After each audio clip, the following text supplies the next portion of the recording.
Assalamualaikum warahmatullahi wabarakatuh. Ahlan wa sahlan. Bismillah, hamdan wa syukranillah ma ba'd. Saya Sofi Amelia Putri, Program Studi Manajemen Pendidikan Islam tahun 2025 akan memaparkan materi dengan judul Hadis Qudsi pada mata kuliah Ulumul Hadis dengan dosen pengampu Bapak Muhammad Tholib Alawi SSY ME. Para muhadisin dalam memahami pengertian hadis membedakan dalam memahami pengertian hadis atau sunnah Nabi pada umumnya. Hadis qudsi disebut pula sebagai hadis ilahi atau rabbani, yakni sebuah hadis yang sama halnya seperti hadis Nabi, tetapi di mana keduanya secara substansi atau kandungan maknanya berbeda dari asal sumbernya. Hadis qudsi maknanya bersumber dari Allah Subhanahu wa taala, sedangkan hadis atau sunnah pada umumnya bersumber dari Nabi sendiri, baik lafal maupun maknanya. Namun, keduanya ketika disampaikan kepada umat dilafalkan persis secara verbal oleh Nabi Muhammad SAW. Adapun 3 rumusan masalah yang akan saya bahas. Yang pertama yaitu pengertian hadis qudsi, yang kedua ciri-ciri hadis qudsi, dan yang ketiga analisis pemahaman pemaknaan hadis qudsi. Dengan tujuan pembahasan, yang pertama mampu memahami arti hadis qudsi dari beberapa pendapat ulama. Yang kedua, mampu membedakan antara hadis qudsi dan hadis nabawi dengan mengetahui ciri-cirinya. Dan yang ketiga, mampu memahami pemaknaan hadis qudsi. Apa itu hadis qudsi? Hadis qudsi adalah terdiri dari 2 kata, yakni hadis dan qudsi.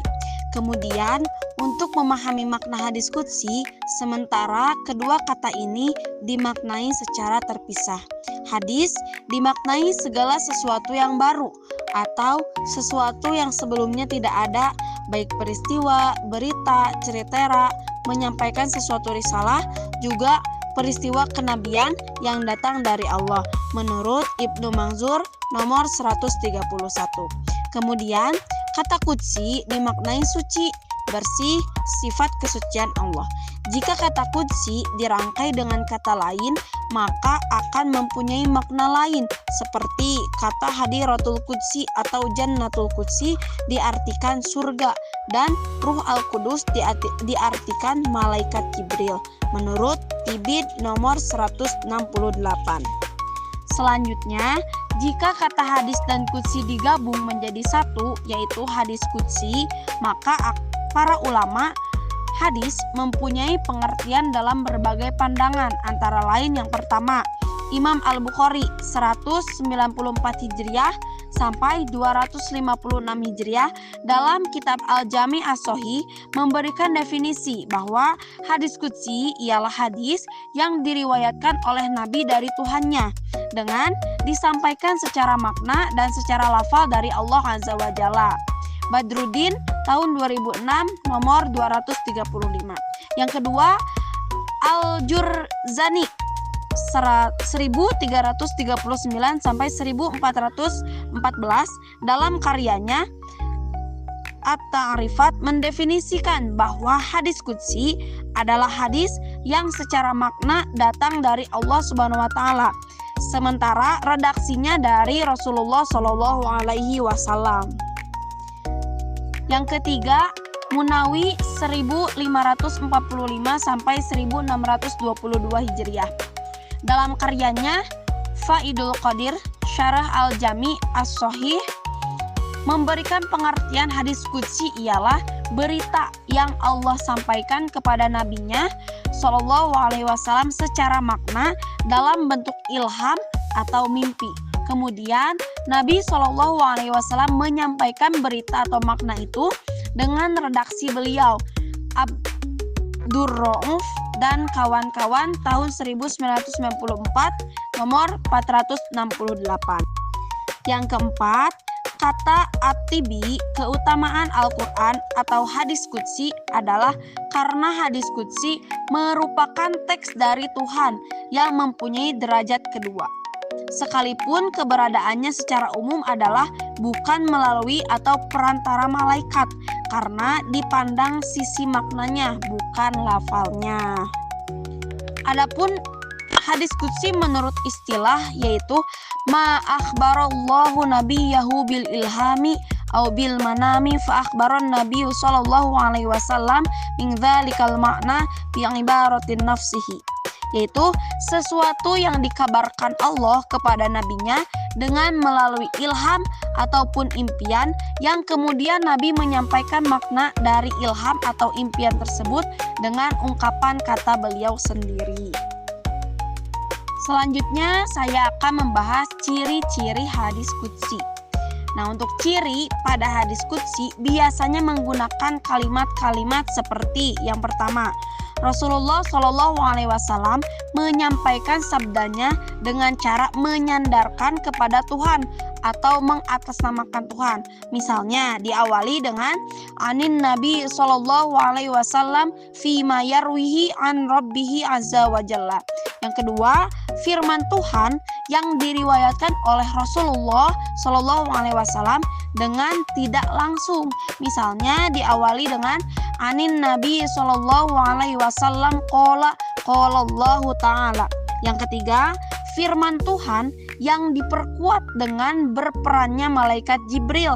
Misalnya anin Nabi Shallallahu Alaihi Wasallam qala atani Jibrilu. Ciri yang keempat, hadis qudsi sering diawali dengan perkataan ya Adam, ya Ibnu Adam, atau ya Bani Adam. Misalnya, qala Rasulullah Shallallahu Alaihi Wasallam ma'amala Ibnu Adam amalan. Yang terakhir, hadis qudsi biasanya diawali dengan memakai kata pemanggilan pada seorang hamba.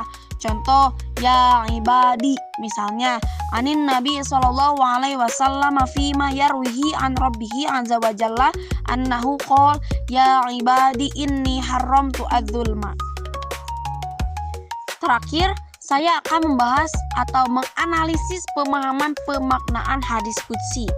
Nah, pemaknaan hadis qudsi para ulama sangat beragam dalam menjelaskan pengertiannya, baik oleh ulama salaf atau konservatif maupun khalaf modern.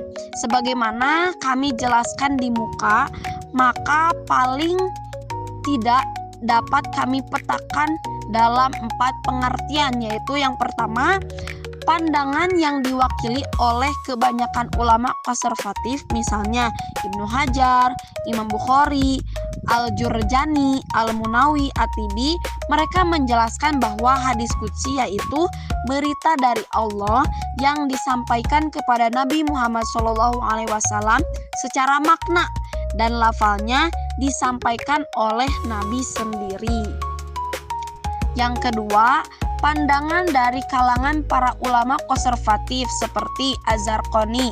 Hadis qudsi adalah merupakan sebuah kalam atau cerita dari Allah Subhanahu wa taala yang disampaikan Rasulullah Shallallahu alaihi wasallam. Yang ketiga, pendapat yang diwakili oleh para ulama salaf modern seperti Syekh Muhammad bin Shalih As-Utsaimin menyatakan sebaiknya hadis qudsi sudah tidak lagi dibahasnya karena dikhawatirkan dikatakan sebagai pendapat yang ekstrim dan membinasakan. Maka cukup berpendapat bahwa hadis qudsi adalah hadis yang diriwayatkan Nabi dari Tuhannya.